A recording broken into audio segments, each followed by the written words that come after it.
Hello to you, our viewers. Welcome to this latest edition of the news in English on Rwanda Television. My name is Serge Nhore. These are the headlines to begin. The International Residual Mechanism for Criminal Tribunals has announced that the genocide suspect Félicien Kabuga has passed away. President Mamadi Doumbouya of the Republic of Guinea has concluded his visit to Rwanda. And on the international scene, the Democratic Republic of Congo has officially declared its 17th Ebola outbreak since the virus was identified back in 1976.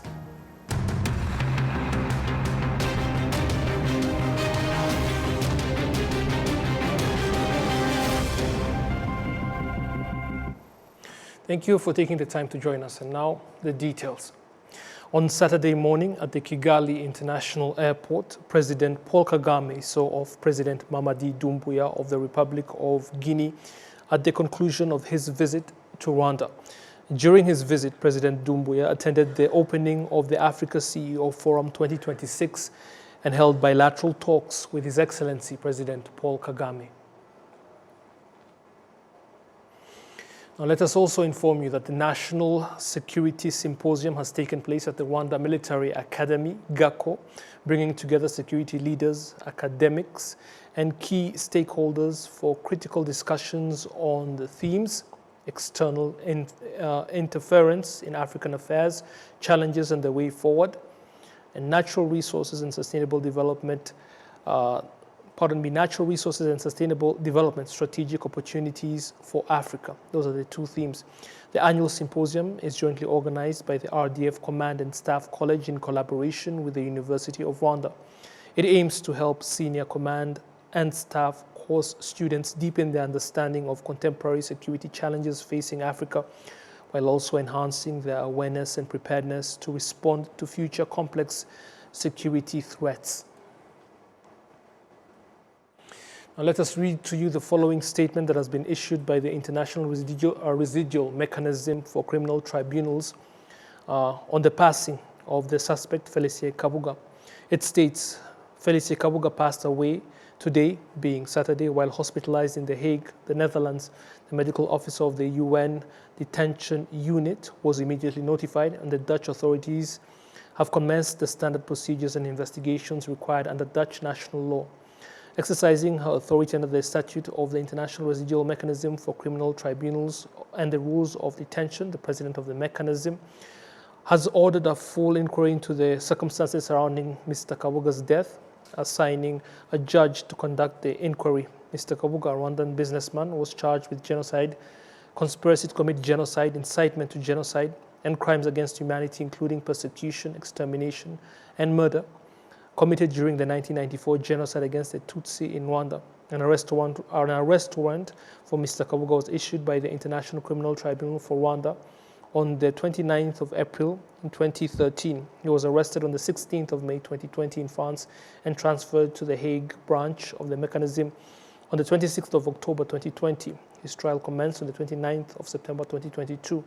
On the 8th of September 2023, following the appeals chamber decision of the 7th of August 2023, the trial chamber issued a decision indefinitely staying the proceedings as Mr. Kabuga was considered unfit to stand trial and ordering that he remains in detention at the UNDU pending the resolution of the issue of his provisional release. At the time of his death, Mr. Kabuga was awaiting provisional release to a state willing to accept him on its territory.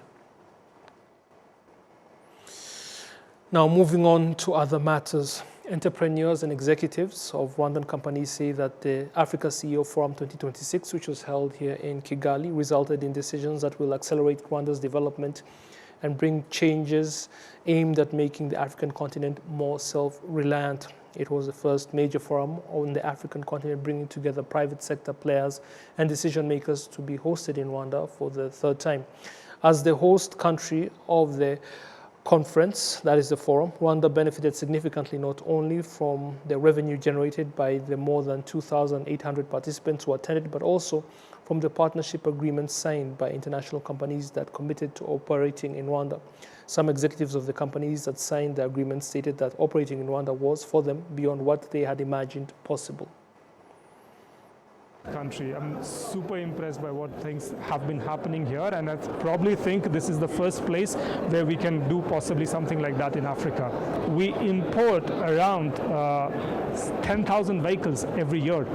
And that's like kind of changing the whole ecosystem in terms of having new fleet cars. And in Côte d'Ivoire, we have no car on our platform which is lesser than 3 years older. The MOU is more about us working together to explore the opportunity of working here. So digitization of the mobility sector, I think it's largely undigitized at this moment, and the government sees this as an opportunity. Obviously, clearances come in. It technically takes us 3 to 4 weeks to start operations. During the forum, decisions were also taken aimed at promoting women and youth in their investment activities. An MOU with ESP, right? And under the MOU umbrella, we are planning to give 500 bikes to women entrepreneurs. And by doing this, we are very clear that we have identified that women are not just caregivers for us, but they are also money earners, bread earners for a family. So we firmly believe that in a country which is so safe for its citizens, these bikes will ensure more employment generation for women in the country, and it will be a sense of livelihoods for women towards their families. So by doing this, and also it also adds on to the climate perspective. Every EV bike, Spiro bike that is rolled out saves about 2 tons of carbon dioxide in a year. So you can imagine the impact it will have on the climate as well. So I think it serves a multiple purpose, and we truly believe that by doing this, we'll be able to enlighten and change the lives of women entrepreneurs in the country. Africa can definitely ensure that such initiatives are planned more, wherein women are the center stage of any business activity that companies do. We are private organizations, but apart from being profitable, the other things that we can do is by doing CSR. And I think youth and women are very strong integral forces in the economy of Africa. So anything that is centered around them to uplift them out of poverty, to give them more capabilities, to give them more opportunities, is something that African private businesses can definitely do for youth and women. And we have focused especially for women-led businesses. So we have an initiative called She's Next. So this is it's a program that we, number one, get education. Number two, we get mentorship, like tag a woman with another business that has been developing in the specific area or industry. And then in the end, we even invest into it. And for relevancy, we even ran another one for youth now, is on the what we call Visa Accelerated program, which we did last year, and we're looking even or more to partner with key stakeholders. So you will see most of it leveraging on the hubs that are fintech hubs that have already been deployed in the country. So these are the programs, again, similarly to what I've mentioned on the She's Next initiative, but this one now into fintechs. So young people with great ideas get to assess the idea, get them into this program, teach them, because education is very lacking on this part for the two groups, and then in the end invest in them. So those are the initiatives that we are running in addressing the gap. The forum also resulted in Rwanda being exempted from visa requirements for entry into Nigeria, just as Rwanda had already removed visa requirements for all Africans. During the forum, agreements were signed between RDB and Elsewedi Electric Group, a company that manufactures advanced water and electricity equipment, including meters. RDB also signed additional agreements with Benin's investment agency, Apex, aimed at strengthening investment and increasing exports of products from both countries. Now, Africa Global Logistics says platforms such as the Africa CEO Forum are key in advancing Africa's journey toward greater self-reliance and more sustainable economies. The company says engagements held during the forum have strengthened its resolve to move even faster in providing world-class logistics solutions that support trade, connectivity, and economic transformation across African economies. William Evans Mutabazi with the details. As the African CEO Forum brought together business leaders, investors and policymakers from across the continent in Kigali, logistics giant Africa Global Logistics says the conversations held during the forum are already translating into concrete action. The company says discussions with different stakeholders, including Rwandan institutions, have opened a new chapter of partnerships aimed at accelerating investments, skills development and operational expansion in Africa. AGL Rwanda Managing Director Roger Nkubito says several long-standing discussions were concluded during the forum, paving the way for immediate implementation of projects and stronger cooperation with both public and private sector partners. Hari ibyo twagezeho bikomeye icyambere twashoboye kurangiza ibiganiro twari dufite. There are things that were achieved. Firstly, we have been able to finalize conversations with different stakeholders, including some from Rwanda like RDB, and our leaders met with the president. These agreements addressed a number of important issues that have been pending for some time now. These have been discussed and resolved. There are also some requests that our leadership have received from different stakeholders. Following these discussions, we are going to be doing much more than we have been doing, including capacity building and skilling of our employees, financial resources, and digital resources. A number of pending projects that would have been implemented next year will be embarked on starting next week. The company also used the forum to officially highlight its growing operational footprint in Rwanda through the inauguration of AGL Expertise Center in Kigali. The edition in Kigali is really interesting, to be honest, because it's really well organized, and for sure we met a lot of Rwandese and African partners, and we also inaugurated our AGL Expertise Center. It's a center where we have teams in Kigali, Rwanda, to have our corporate services and to recruit African talents. AGL says that beyond participating in continental forums, the company is increasingly focusing on creating value directly from Africa by relocating critical services closer to the markets they serve. Mu rwego rw'ubucuruzi nk'umucuruzi haba ibintu bibiri, hari ikintu cyitwa value creation. In business, there are two major things. One is value addition and the other is value creation. All customers purchase value. Therefore, you just cannot have conversations or attend meetings and forums without adding value and selling that very value. For us as AGL, beyond such engagements, we are already doing value addition, and because of this, our corporate services have been moved to Africa from our headquarters in France. These services are now being offered here in Rwanda under what we call Africa Global Logistics Competence Center. These services include compliance, cyber security, export and quality control, and other services offered to over 250 AGL centers across Africa. Africa's self-reliance begins from this. AGL currently operates in 51 countries, including 47 across Africa, and employs more than 23,000 people continent-wide. In Rwanda, the company continues to expand its investments in logistics, freight forwarding, and corporate support services, with the newly launched competence center expected to support operations across more than 250 AGL locations in Africa, while also creating opportunities for local talent development and digital skill transfer. William Evans, RwandaTV News. Thank you, William. Now, speaking on the sidelines of the Africa CEO Forum, agribusiness specialist Sam Gaga said stronger partnerships between African governments and private investors are key to unlocking the continent's agricultural potential, stressing that innovation, value addition, and regional trade will determine the future of Africa's food systems and agro-industrial growth. Take a look. We have a unit that works with private sector. So we provide financing to the private sector, we provide training, we provide advice, all of which to help the private sector to grow, and I specialize in agribusiness as an area.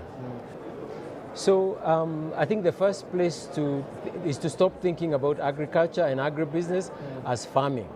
We have come a long way from farming and being on the land and tilling. Agribusiness, agriculture nowadays is an international business. It includes agtechs where you use technology. It is very well branded. When you go to your local supermarket, a lot of the products you're seeing there are part of the whole agriculture and agribusiness value chain. So first of all, there is a positioning issue. This is way more exciting than the traditional farming that we're used to.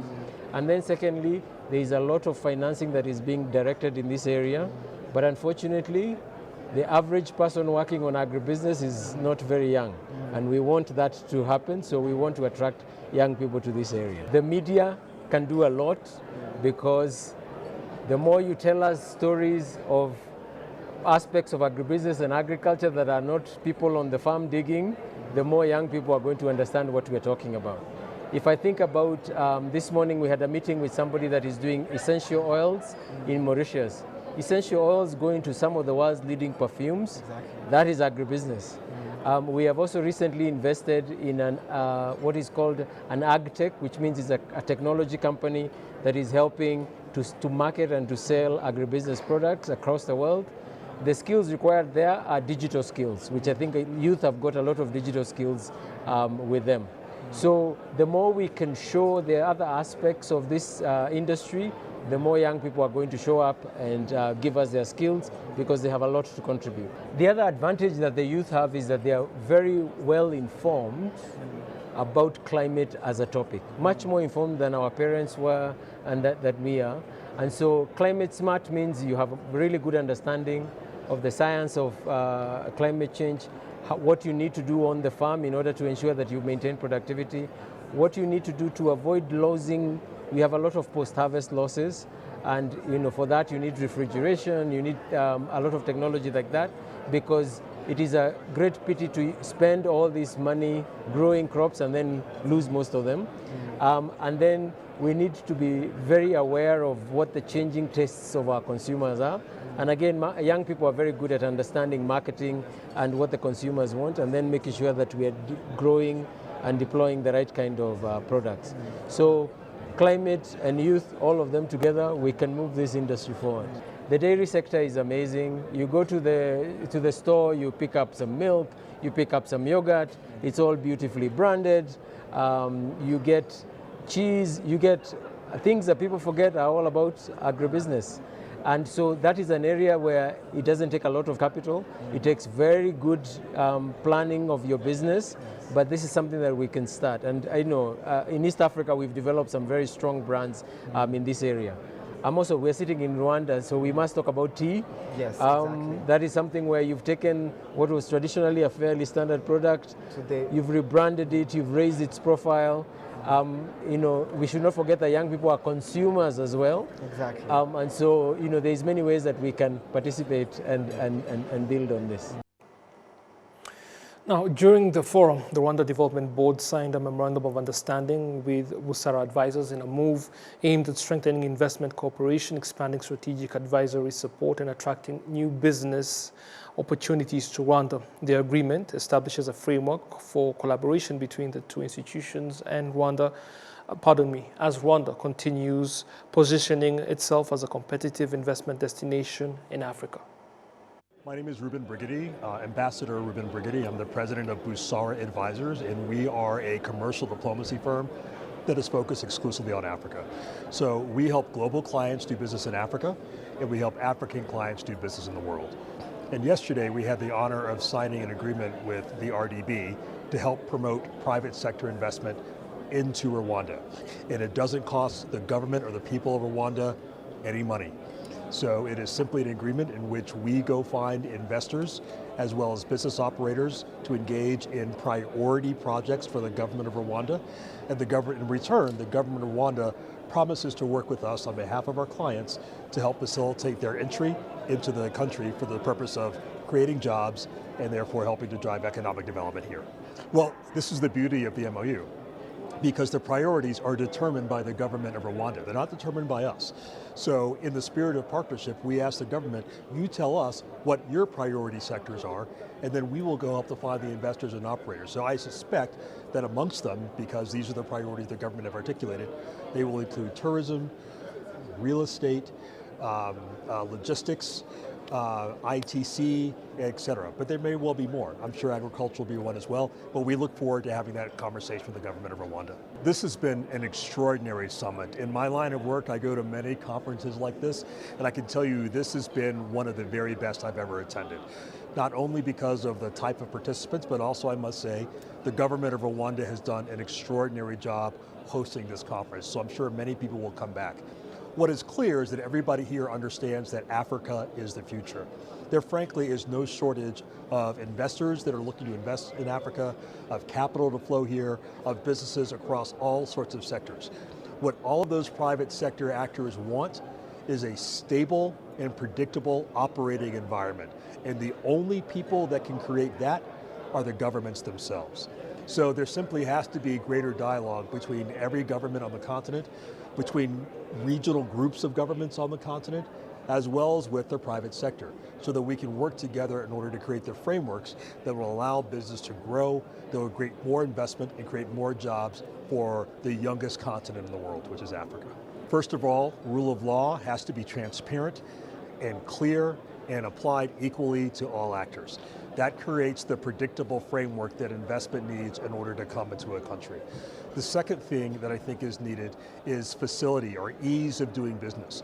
One of the things that Rwanda officials told all the participants here yesterday is that you can be a foreign investor and set up a business here in Rwanda in just 6 hours. That is extraordinary. Maybe even a little extreme compared to lots of other places, but certainly what it does is that creates the signal to the rest of the global business community that Rwanda is serious and open for business.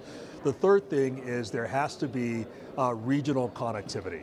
So the continent of Africa is 3 times the size of the continental United States of America, 54 different countries, and there simply have to be harmonization amongst the different countries. I'll give you a very basic example.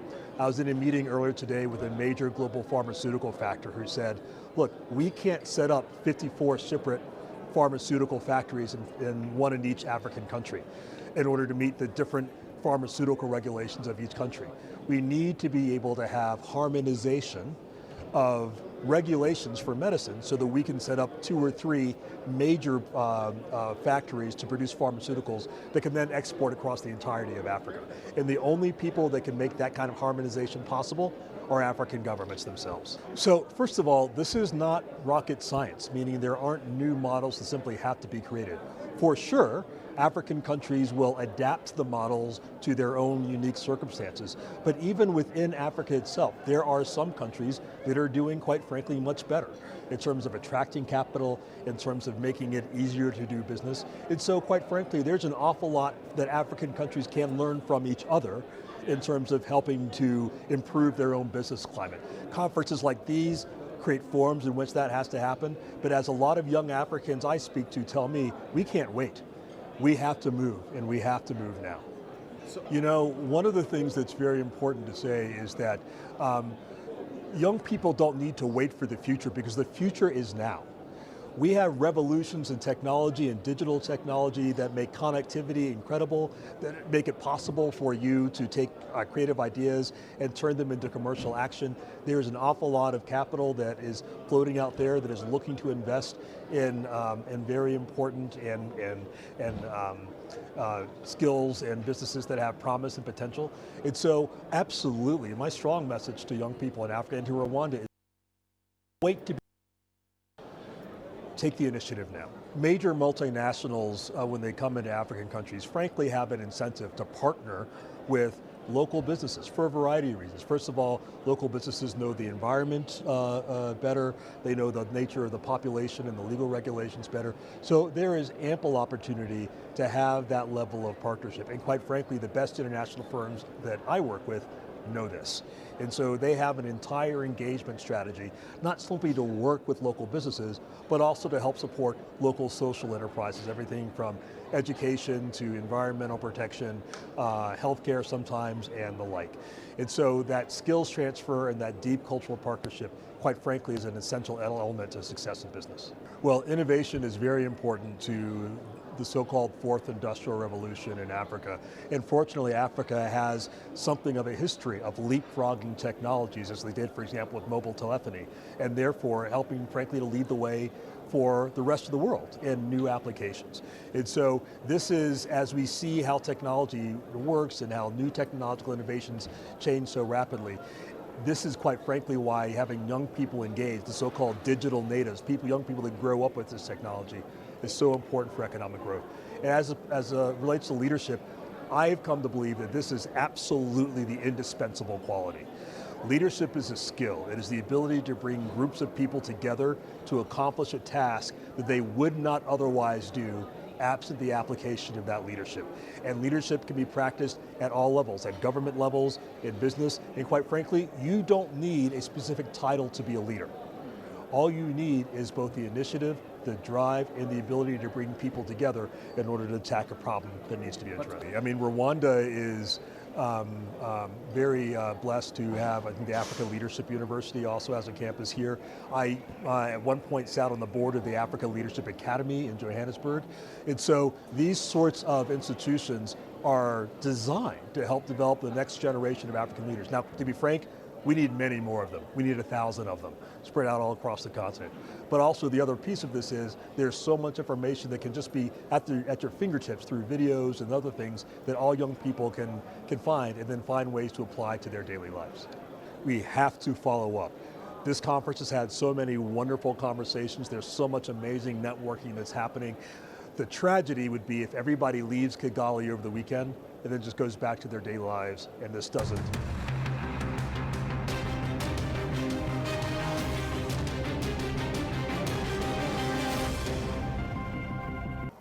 That's it for now, at least for the news, but the programs are continuing here on Rwanda Television, so do stay with us. Until I see you again, it's goodbye.